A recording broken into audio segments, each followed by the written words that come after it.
Bismillahirrahmanirrahim. Xoş gördük, əziz izləyicilər. Hər birinizi salamlayıram.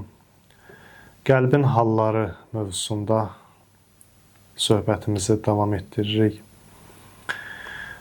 İlk öncə bunu qeyd edeyim ki, qəlb deyəndə bizim bildiyimiz bu fiziki baxımdan ürəkdən söhbət getmir.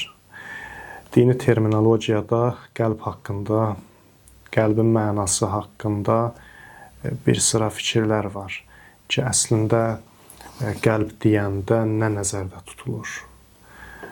Məsələn, Qurani-Kərimdə bəzi ifadələr işlənib, qəlb kimi tərcümə olunur. Fuad məsələn kəlməsi qəlb kimi tərcümə olunur. Hədislərdə qəlb məsələsi məsələn gəlir. Amma qəlb kəlməsindən birbaşa nəyin nəzərdə tutulduğu haqqında bir sıra fikirlər var. Amma biz hələ ki belə deyək, bunu belə başa düşək ki, qəlb deyəndə ruh nəzərdə tutulur. Yəni insanın ruhu, insanın həqiqəti, insan həqiqətini təşkil edən ruh.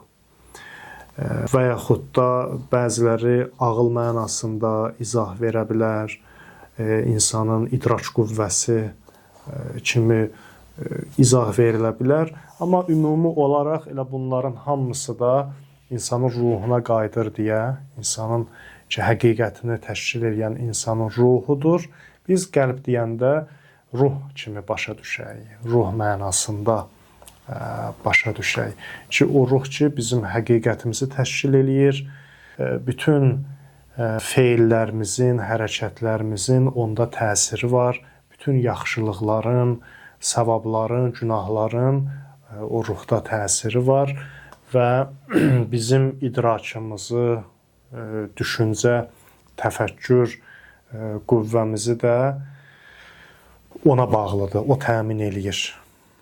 Nəticə olaraq qəlb deyərkən, qəlbin halları deyərkən, yəni qəlbdən məqsəd bizim həqiqətimiz, bizim ruhumuz nəzərdə tutulur. Bu gün də bu mövzuda söhbət eləyirik.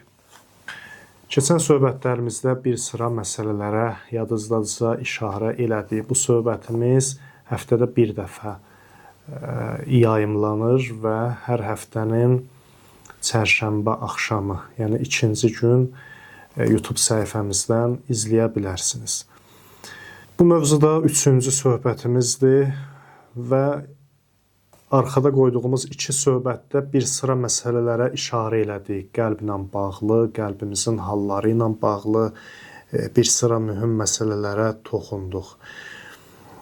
İnsan dedik ki, qəlbindən müğayət olmalıdır. İnsanın qəlbinin halı mühüm məsələdir.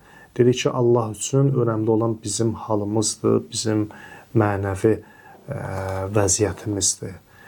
Ona görə də əməllər, ibadətlər hamısı buna xidmət eləyir ki, bizim ruhumuzun halı yaxşı olsun. Biz mənəvi baxımdan gözəl əhvalda olaq.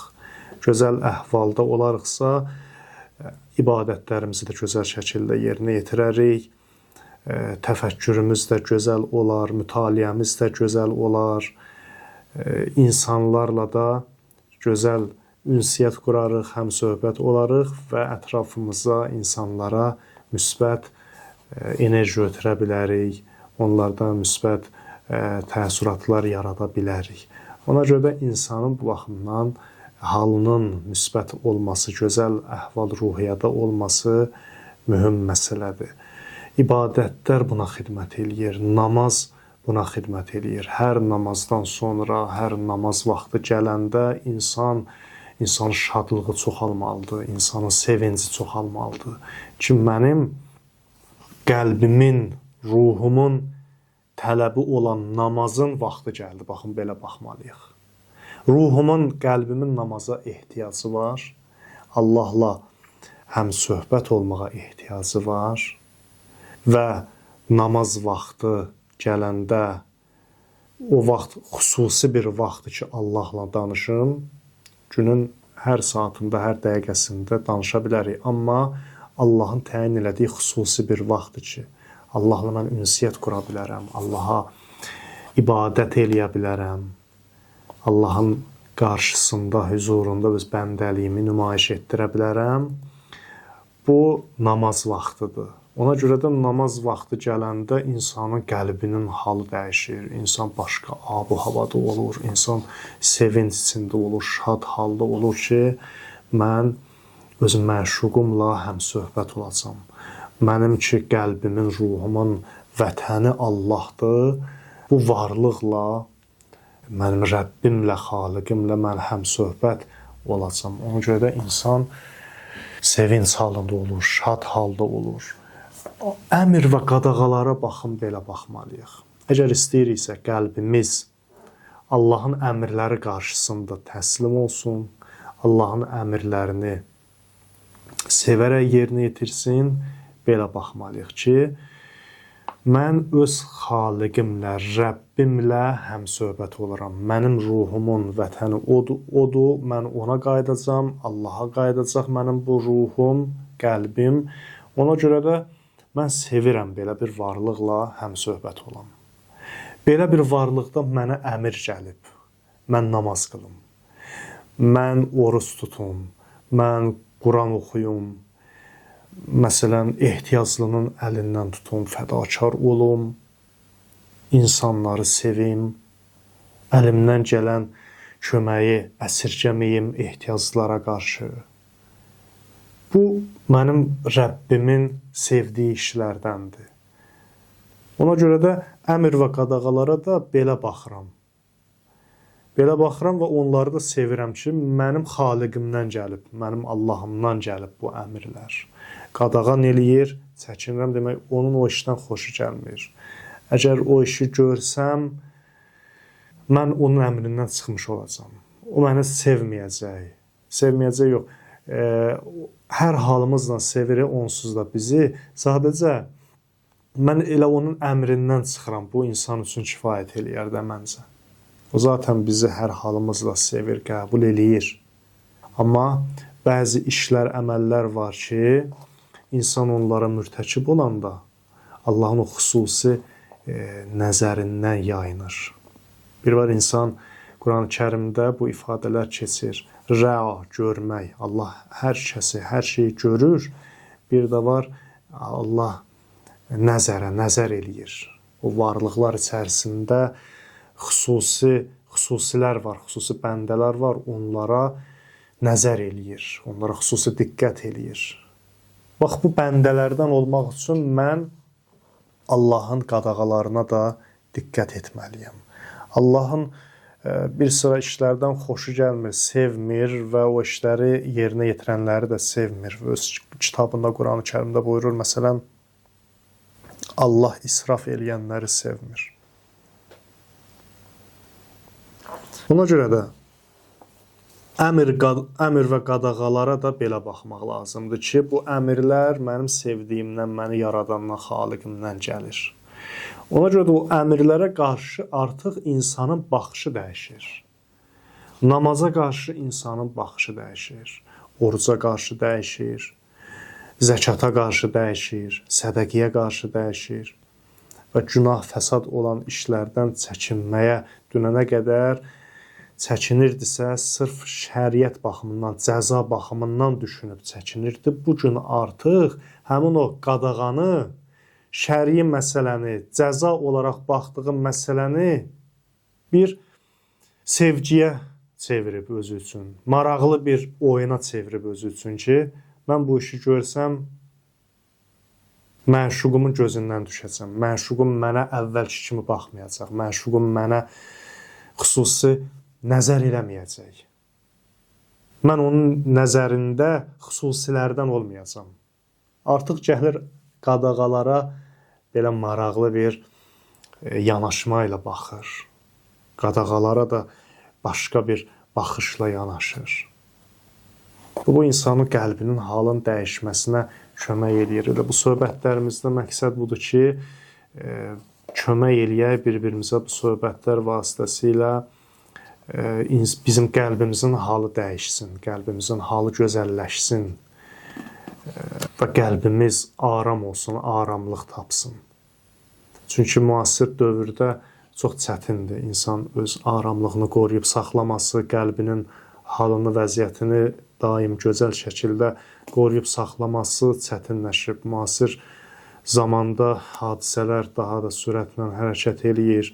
İnformasiya qəbulu, informasiya axını sürətlənib, çoxalıb. İnsanlar informasiya çoxluğundan yorulublar. İnsan istəyir ki, mənəvi baxımdan aram olsun, bir nümunə görsün və o nümunə insanda təsir qoysun. Bu vasitə ilə aramlıq axtarır insan. Ona görə də bu söhbətlərimiz də buna xidmət edir. Ki, qəlbimiz bu hadisələrin məncənəsində sağlam qalsın, təmiz qala bilsin. Çünki qəlb Qurana baxarkən, Quran-Kərimdə görürük ki, insanın qəlbi həm xəstələnir, insan həm xəstə qəlbə sahib ola bilir, həm də sağlam qəlbə sahib ola bilir. Bunu Quran bizlər üçün açıq-aşkar bəyan eləyir. Bəqərə surəsində Allah bir qrup insandan danışarkən ki, onlar Allahı və iman gətirənləri aldatmaq istəyirlər, halbuki özlərindən başqa heç kəsi aldatmırlar və onlar başa düşmürlər. Və mə yəşurun, onlar başa düşmürlər. Sonra Allah buyurur, fi qulubihim məradun, onların qəlblərində xəstəlik var. Onların qəlbi xəstədir. Qəlbləri xəstədir ki, Allahla ədavət aparırlar, Allahla düşmənlik eləyirlər, iman gətirənlərlə düşmənlik eləyirlər, Peyğəmbərlə düşmənlik eləyirlər, Allahı və iman gətirənləri aldatmaq istəyirlər, amma xəbərlər yoxdur ki, özlərini aldadırlar. Çünki qəlbləri xəstədir. Qəlb sağlam olsa, insan həqiqəti başa düşər. Qəlb sağlam olsa əgər. Fi qulubihim məradun, onların qəlbləri xəstədir, qəlblərində xəstəlik var. Fəzadəhumullahu mərəda, Allah da xəstəliklərini artırmışdır və artırmaqdadır. Və ləhum əzabun əlimun bimə kənu yəksibun, və danışdıqları yalanın müqabilində onlar üçün ağrılı bir əzab var. Yəni ki, insanın qəlbi xəstələnir günahlarla, Allahla olan münasibət əsasında təyin olunur insanın qəlbinin halı. Baxın, Allahla və Allahın hökmləri ilə, Allahın prinsipləri ilə, sərhədləri ilə müəyyən olunur ki, bu qəlb sağlamdır ya xəstədir. Allahla münasibətin meyardır sənin. Allahla münasibətin gözəldirsə, qəlbin sağlamdır. Allahla münasibət yaxşı deyilsə, Allahla düşmənlik varsa, Allaha qarşı bir ədavət varsa səndə, o qəlbdə xəstəlik var. Fi qulubihim məradun. Onların qəlblərində xəstəlik var. Amma bir sıra insanlar barəsində Quran-Kərim buyurur, Yevmə la yenfə'u məlun və la bənun. Qiyamət günü barəsindədir bu ayə. O gün ki, malın və oğulların bir faydası olmayacaq. Çünki qiyamət günündə malın, sərvətin, pulun və övladların insana heç bir faydası olmayacaq. Yəni bunları sayır ki, insan dünya həyatında əsasən bunlarla fəxr eləyir, bunlarla öyünür. Övladların arxa dayağın çoxluğu ilə, adamlarının çoxluğu ilə və malının, pulunun, sərvətinin çoxluğu ilə. Allah buyurur, qiyamət günündə bunların heç bir faydası olmayacaq. İlla mən ətəllah bi qəlbin səlim. İstisna qoyur. Təkcə yalnız salamat bir qəlblə Allahın huzuruna gələn kimsədən başqa.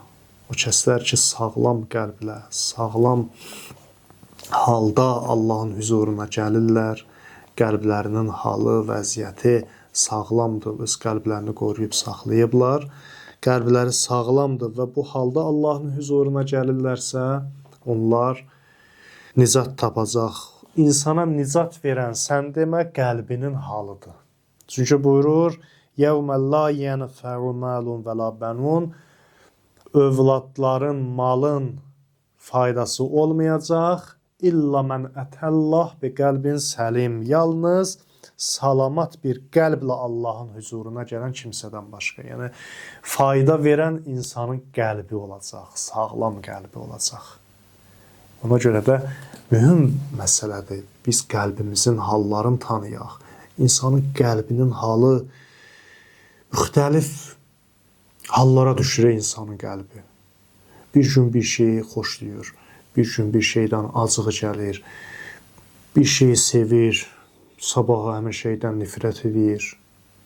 İnsanı ümumiyyətlə qane eləmək çətin məsələdir. Qəlbi ki, öz başına qoydun, qəlb müxtəlif yerlərə bağlanacaq, özünü idarə eləyə bilməyəcək, qəlb viran olacaq. Ona görə də deyir ki, Allahdan başqa heç kəsi ora daxil eləmə. Qəlbin sahibi Allahdır. Sən özünü nə qədər aldatsan, Allahı oradan çıxarsan, başqalarını salsan ora, sən özünü məhv eləyəcəksən, qəlbini viran eləyəcəksən. Əl-qəlb hərəmullah, qəlb Allahın evidir. Qəlb evimizin abad olması üçün o evdə həqiqi sahibini məskunlaşdırmaq lazımdır. Allahı məskunlaşdırmaq lazımdır. Qəlbi Allaha təslim eləyəsən və qəlbin hallarını da özü idarə eləsin. Özü idarə eləsin. O qəlbə biraz nəzarətsizlik verəndə, qapısını biraz açıq qoyanda lazımsız şeylər, lazımsız şəxslər gəlir, ora daxil olur və qəlbimizə sahib olur və bir müddətdən sonra ev sahibi kimi idarə edir bizi, qəlbimizi. Ona görə də qəlb Allahın hərəmidir, qəlb Allaha məxsusdur. Özü də hərəm kəlməsi keçir. Yəni, qəlbin məhrəmi Allahdır, başqa heç nə və heç kəs. Allah və Allahın istədiyi prinsip əsasında qəlb yaşamalıdır, diri olmalıdır. Qəlbin diriliyi bundadır. Ona görə də bu məsələyə işarə eləyək. Və qəlbin nəzarətdə qalması üçün mühüm bir məsələ də bundan ibarətdir ki, insan təqva məsələsinə daim diqqətli olmalıdır. İnsanın təqvası qəlbinin halını qoruyub saxlayır. Təqva mühüm məsələdir. İnşallah qısa olaraq təqva məsələsinə toxunaq və növbəti söhbətlərimizdə də əgər lazım olarsa təqva haqqında bir neçə əlavələr də qeyd eləyərik. Təqvanı insan necə təyin etməlidir? Təqvanı Quran və hədislər əsasında Həzrət Peyğəmbər və Əhl-i Beytin yolu ilə insan özünə təyin etməlidir. Bunlar olmadan mümkündür ki, insan yanlış təqvaya sahib olsun. Həyatını yanlış təqva əsasında qura bilər insan. Necə ki, tarixə baxanda bir sıra səhabələr, bir sıra şəxslər yanlış təqvaya sahib olublar. Məsələn, xəvaric gecə-gündüz ibadət eləyir, halal, haram diqqət eləyir, amma gəlir Allahın vəlisinə, Allahın imamına qarşı çıxır və ona qarşı döyüşür. Yanlış təqvanın nəticəsidir. Təqva odur ki, insanı günahdan saxlayan bir mexanizmdir. İnsanın bir halıdır ki, bir qüvvədir ki, insanı günahdan qoruyub saxlayır. İnsan yaşayışına atdığı addımlara, əməllərinə diqqətli olur. Qeyd olunur ki, 3 nəfər qadın Həzrət Peyğəmbərin yanına gələrək ərlərindən şikayət eləyirlər. Birinci qadın deyir ki, mənim ərim ət yemir. Məsələn, yeməyi bişirirəm, ət qoyuram qabağına, yemir. İkinci qadın dedi ki, ərim xoş ilə ətirlərdən istifadə etmir. Üçüncü qadın isə dedi ki, ərim mənimlə yaxınlıq eləmir. Güya onlar zöhd və təqvalı olmaq məqsədini güdürlər. Güya ki, bu yolla onlar təqvalıdırlar. Zöhd və təqva əhlidirlər. Biri ət yemir, biri ətir vurmur, biri ailəsinə yaxın durmur. Həzrət Peyğəmbər bunu eşidir və həddən artıq narahat olur, qəzəblənir, evdən çıxır, məscidə gedir. O qədər qəzəbli idi ki, deyir, əbası yerinə sürünürdü Həzrət Peyğəmbərin. Ona belə diqqət eləmirdi. O qədər narahat oldu. Bir Allah Rəsulu gəldi məscidə, minbərə çıxdı və Allaha həmd səna eləyəndən sonra buyurdu ki, nə üçün səhabələrimdən bəziləri ət yemir, xoşiylə ətirlərdən istifadə etmir və qadınları ilə yaxınlıq eləmirlər, münasibət qurmurlar. Sonra orada olan insanlara səsləndi. Ey müsəlmanlar, bilin ki, mən ət yeyir. Mən sizin peyğəmbərinizəm. Mən ət yeyirəm, xoş ilə ətirlərdən istifadə eləyirəm, aləmlə də münasibət qururam. Bunlar hamısı mənim sünnəmdir. Bunlardan kim üst çevirsə, uzaq dursa, o məndən deyil. Yəni, Həzrət Peyğəmbər onlara bildirdi ki, bu təqva deyil, bu yanlış yoldur, yanlış metoddur. Siz bu yolla təqvalı olmaq istəyirsiniz, zöhdə çatmaq istəyirsinizsə, bu yol düzgün yol deyil. Bu şeytanın hiləsidir sizlər üçün. Bu yanlış təqvanın təməlinə Həzrət Peyğəmbər zərbə vurdu bu işi ilə və onları məzəmmət elədi. Görürsünüz, bəzən təqva da insanı azdırar. İnsan elə bilər ki, mən düzgün təqva üzərindəyəm, amma həqiqətdə belə deyil. Ona görə də təqvanı Quran və Həzrət Peyğəmbər Əhl-i Beytin sirəsi ilə, yolu ilə insan təyin etməlidir. Təqvaya bu şəkildə yiyələnməlidir. Təqva ilə bu şəkildə tanış olmalıdır.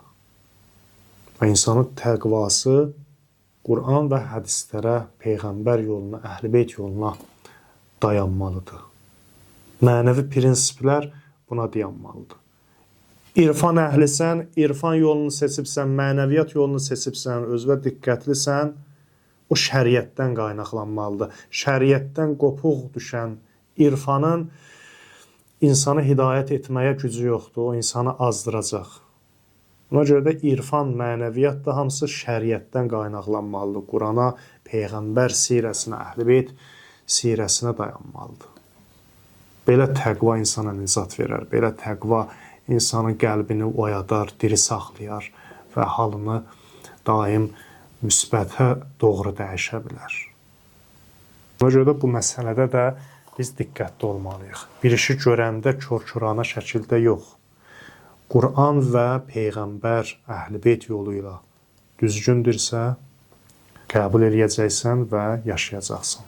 Kör-körana özündən prinsiplər, mənəvi yollar cızıb o yollarla getməməlisən ki, Həzrət Peyğəmbər özü imamların həyatında da olub, çoxlu nümunələr var.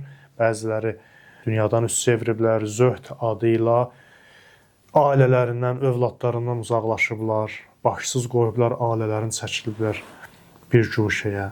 İmamlar onları tənqid ediblər. Deyiblər ki, şeytan sizi avara qoyub. Elə bilirsiniz ki, siz zöhd əhlisiniz. Bu yolla siz zöhdə çatacaqsınız. Bu zahidlik deyil, bu şeytanın hiləsidir.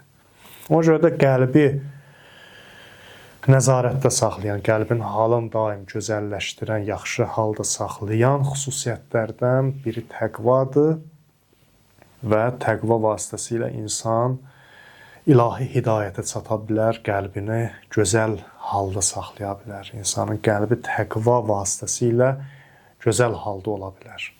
Və bu təqvanı da dedik, Quran və sünnə ilə, Peyğəmbər və Əhl-i Beytin yolu ilə, onların baxışı ilə insan yaşamalıdır. Allah bizləri təqvalı bəndələrindən qərar versin və qəlbinin halı daim gözəl olan, daim gözəl əhval-ruhiyyədə olan, sağlam qəlblə onun huzuruna gələn bəndələrdən qərar versin. Quran-ı Kərimdəki həmin o ifadə keçir, sağlam qəlblə gələnlərdən başqa. Yəni, onların qəlblərinin halı, sağlam qəlbləri onlara fayda verəcək. Allah bizləri də bu bəndələrindən qərar versin inşallah. Bugünkü söhbətimiz də bu qədər. İnşallah növbəti söhbətlərdə görüşənədək sağ olun, salamat qalın.